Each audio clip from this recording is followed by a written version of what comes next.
I don't normally see you midweek, but I thought with it being Halloween, my partner's out for the night, I thought we could spend a cosy Halloweeny evening together. I thought I'd do a little bonus vlog. I've got my Halloween PJs on. I've got some stuff to bake some Halloweeny cupcakes with you in the kitchen. I'm gonna share with you my ghost story, which I'm pretty scared to tell. I feel like talking about things that you don't want to stir up.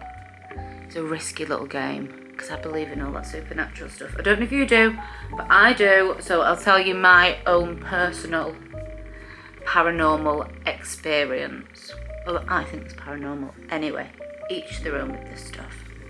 And then I thought we could just do like a quick rundown of movies that I like to watch at Halloween, and then right at the end, because I know everyone loves bookish content, including my mother, right at the end I'll let you know when I'm going to start talking about books. You can leave if you want, and then I'll just tell you my top 3 Halloween book picks that I've actually read recently, and now I wish that I'd saved them for like to start on Halloween night. Do you know what I mean? So let's spend a lovely cozy midweek spooky season evening together. There may be a fair amount of barking in this video because there's firework things happening outside and Daphne's quite annoyed about that. So if there's a lot of random barking, that's what's happening. Okay, so let's get baking. I need to be straight up with you though. So I had planned to do like a from scratch cupcake situation, but the shop near where I am didn't really have all the bits that I needed. So I bought like a Victoria sponge mix, vanilla flavour frosting, and then we have some Frutella Night Owl. They're like bats and things like that. And then we've got orange and purple cupcake holders. So we're just gonna do a little cheat of a Halloween bake, but then we can sit down, put a spooky film on and eat our Halloween cupcakes. So that sounds good enough to me. Let's get baking.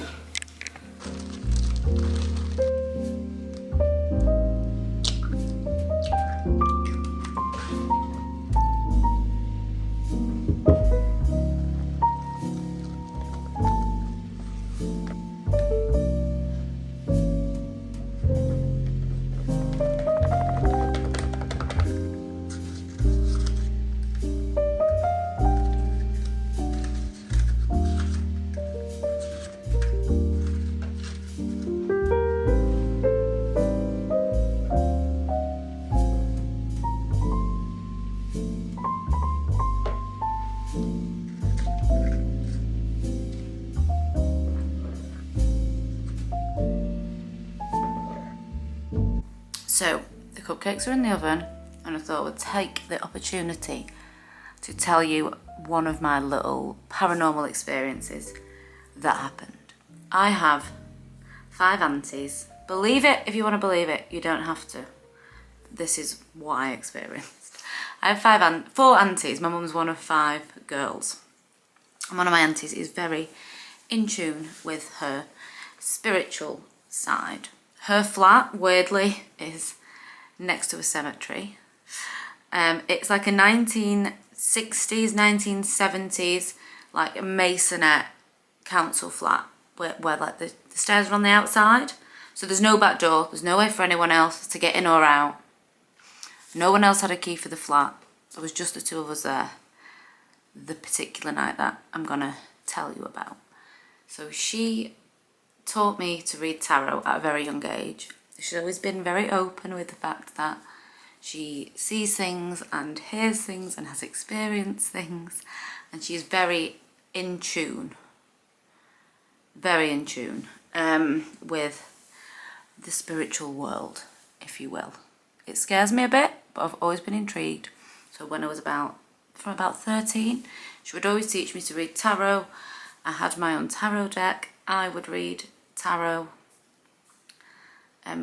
Because of this story, I've stopped because I'm scared to open doors that I cannot close again. Let's just say that. Let's say that. So this particular weekend, I was about 30 was about to move into a new flat, and it was at the point where, you move in, you've got no internet, nothing's ready. I wasn't unpacked. I felt a bit overwhelmed. I was going through a bit of a breakup. I didn't want to be on my own, so I thought I'll go and stay with my auntie. We'll get a bottle of wine, we'll read tarot cards, we'll watch some stuff on TV. So that's what I did. So off I went to my auntie's house, and sorry, something in my mouth. And as we were sat, we've all got the tarot cards out, as we do. She would always hear rummaging around in drawers in the flat that she lived in, like people rummaging around in drawers when there was no one there, rummaging. Her daughter's wedding dress in particular at this time was hanging in her bedroom, and she kept hearing the material being moved around at night. So this one night she'd said to me, I've bought myself some protection spells. I've got a witch box in the bedroom. Do you want to go and have a look at it? And I was like, right, I do. I love stuff like that. So off we went into her bedroom and we had a look through this witch box, as she called it. We were going through all of these spells. She was telling me about some things that had happened around the house. Like there was a leather Chesterfield chair in the living room. No men live in this house. She lives on her own. She has a daughter, but her daughter was no longer living at home at this time. She got up one morning, and on the seat of the leather chair was a very large man's handprint right in the middle of the chair. So this was another thing of the protection spells. So we went through these protection spells. I went back into the living room, and my handbag that I could have sworn was stood upright and zipped up was lay on its side on the floor, and I had some cash in my bag because I'd been waitressing. And the cash in my bag was splayed out in a perfect fan like this on the floor. We were the only ones there. It was like someone had got it, like splayed the money out and put it in a perfect fan on the floor. We were like, well, that was weird. Kind of tried to brush it off. Even we talked about it for a bit and we were like, that was so weird. We went back to like reading our tarot, stuff like that. When I eventually went to bed, it's a 2-bedroom flat. So I was in her daughter's old room at the front. She was in her bedroom at the back. So I was in bed. The bedroom is like, just a square like that, like, but where the door is, it goes like juts out a little bit. There's like a little indentation where the door is. So the door was shut. I don't know what woke me. I was fast asleep. I'd had some wine, but I wasn't like leathered drunk or anything. I woke up, I don't know what woke me, and there was a young boy standing, I get scared saying this, standing in like the doorway. So I kind of closed my eyes and hid a bit, and I thought, if I just close my eyes, it'll go away. I opened my eyes again. It did not go away. It didn't go away. When I say I was terrified, I hate telling these stories, I'm giving myself the willies. So let's get through this. When I say I was terrified, honestly, I just kind of lay there, and then eventually it kind of dissipated from the bottom up and then just vanished. I turned over, hid under the covers. At some point I must have fallen back to sleep. I must have. I was terrified. I don't know how I got back to sleep, but I did. I got up in the morning. I told my auntie about what had happened. She was like super chill about it, obviously, because she's like been seeing ghosts. She had like a childhood ghost who she called Matilda, who was like her best friend. So she was like pretty chill about it. And she was like, oh, if you see, I sometimes there's a man standing at the end of my bed, all of this, like she sees things all the time. So she was super chill. But after this, I'm not super chill. I had to go home, back to the flat that I was living in on my own. It was before I even had my cat. I was on my own. And it was like I'd only stayed in this flat like a few nights. And as I said, I had my own tarot deck that I used to read a lot. And there was this knocking sound. Like every night when I went to bed, I would hear a knocking sound on the wall. Like knock, knock, knock, knock, coming from like where the bathroom was. So I was like, it's probably pipes, it's probably pipes. And then I got myself into this like scared stupor. And every night this knock, knock, knocking would happen on the walls. And after what had happened, I was pretty scared. There's this knock, knock, knocking on the walls to the point where I thought, I'm going to get rid of my tarot. So I got rid of my tarot and the knocking stopped. I kid you not. Because you could say it's just the pipes, it's just the flat settling, you're not used to the noises. I got rid of the tarot, the noise stopped. And that's one of my paranormal stories. So I hope I don't see any more ghosts, because I'm a big scaredy cat. And I think it's time to get them cakes out the oven. Let me know your paranormal stories as well. Let's go and decorate some cakes before I scare myself anymore. Please remember that I never once said that this cakes was going to be fancy, because they are not going to be fancy. I've picked the 6 best, and I thought we could decorate them in a way that I'm going to call rustic, because like I thought I had a functional whisk, I also thought I had an icing bag. Turns out I don't, so we're getting rustic with a knife for the decoration. Let's go. They're still going to be delicious anyway.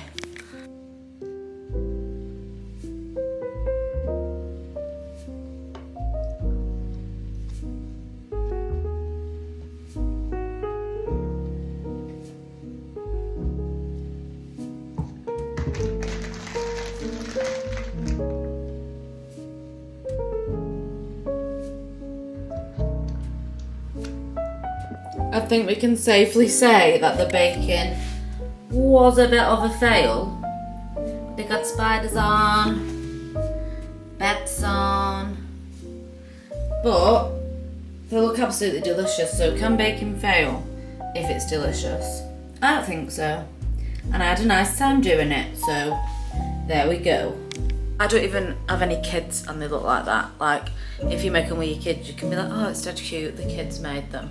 But my partner's gonna come home, have one of them cakes and be like, you made these, you're 40. It looks like a 4-year-old made them. In fact, he probably won't say that, he'll probably just eat them all. But yeah, I can't even blame her, like a child, for them looking that bad. It's all on me. They're delicious though, so. They are really delicious. They taste like the cakes that you used to bake with your mum when you were a kid. That's what they taste like. Heavy buttercream energy. Delicious. Okay, now that I've scared myself silly by telling you that story, and also now that I've made myself feel sick from eating too much Halloween cakes, I thought we'll really quickly talk about things that I like to watch at Halloween. So for something that scares me every time, it would have to be The Others. I think this is terrifying. The things that I find most scary are a ghost story. So if you've got any like gothic horror kind of ghost stories, they are the things that I find the scariest. But then the things that I can't really watch because then I'm too scared. So like for instance, I wouldn't watch this tonight because my partner's not here. And then I'll have to have every light on like Blackpool illuminations in the house. So I love The Others. It still gets me every time. Then for more of a campy slasher, obviously I love Scream. We actually rewatched these while we were on holiday. They're still so much fun. So Scream for a campy slasher.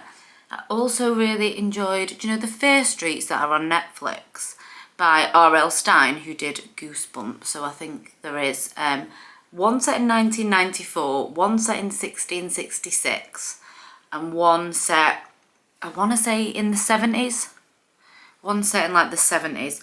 But these are all out on Netflix and they are just proper slasher fun. And there's like, I think the same people are in in each different timeline, if I remember rightly. Because I watched them when they first came out about 2 years ago. So they're the ones for campy slasher fun. And then also I love anything really by Alfred Hitchcock. My favourite being Strangers on a Train. It's more of a psychological thriller than a horror, but it is excellent. It is excellent.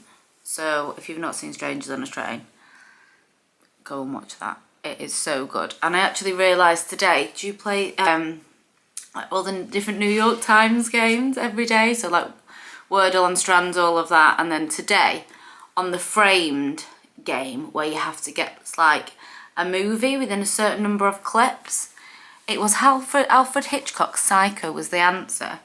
And it's been that long since I've seen that film that somehow it took me 5 goes to get it right. So on my list for this Halloween, I am going to rewatch Psycho this weekend when my partner is firmly in the house and I don't need to go and get in the shower. Do you know what I mean? So Psycho is definitely on my list for this time around, and I think I'm going to also rewatch Fear Street before it's time for the Christmas films. So that is my sort of Halloween movie watch list, although I've already done Scream. And then obviously each year I do Hocus Pocus, and each year I do Practical Magic, but that is for me more of an autumn film than a Halloween film, so I'll watch that back in September. So yeah, they're my favourite things to watch at this time of year. And then let's do, if you are not into bookish content, then I will see you in my regular vlog on Sunday, where we will be in Barcelona. So if bookish stuff isn't for you, then thank you for spending a cosy Halloween evening with me. And now let's talk about books. My light's gone out. I had to go and charge my little light, it died. So books, if you've watched any of my other vlogs ever, you know that I would recommend Cackle for Halloween. This is a modern day tale of witchcraft, of finding your power, of female friendship, and a journey of self-love. This book is beautiful. I absolutely adored it. I love Rachel Harris, and she's an author by author for me. The other book that I would also absolutely recommend is Black Sheep, which is sort of a cult type version of her storytelling. And the other one that I really loved was So Thirsty, which is the vampire version of her storytelling. I'm really hoping for a prequel to Cackle at some point. I'm really hoping for a prequel. If you've read it, you'll know what I mean and you'll know why. So Cackle and anything else by Rachel Harrison, pretty much. Cackle was my favourite. Oh. Then I would also recommend Look Closer by David Ellis. This opens on Halloween night. This is a twisty-turny psychological thriller where you do not know who to trust at all. It's absolutely perfect for this time of year. I would also recommend The Lost Village by Camilla Sten.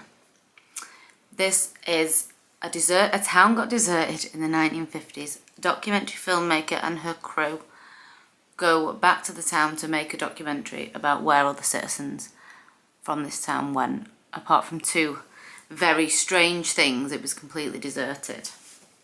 It's a bit creepy. It's very atmospheric. I really enjoyed this book. It's perfect for like spooky season. And then we all know and love Lisa Jewell. The Night She Disappeared is my favourite one of her books, and it's set at around like that autumnal back to school time, as the title may suggest. It's about a girl who goes to an after party, doesn't turn up home again. Neither her or her boyfriend turn up home again. And it's about finding out what happened, like that fateful night. It's kind of set in this like creepy manor house in some like creepy woodland. I just love this book. I love Lisa Jewell, and this is one of my favourite Lisa Jewells. This feels like a risky recommendation because I'm only about 20% of the way in. Is The Fog Knows Our Secrets. It's set in like, you know, like Twilight, like Forks, where it's always foggy. It's set in like this town in the Pines where it's always foggy. It's like a small town, creepy mystery, which I love. I cannot put this down. I've been reading it for 2 nights and I've only stopped reading when I've passed out and fell asleep.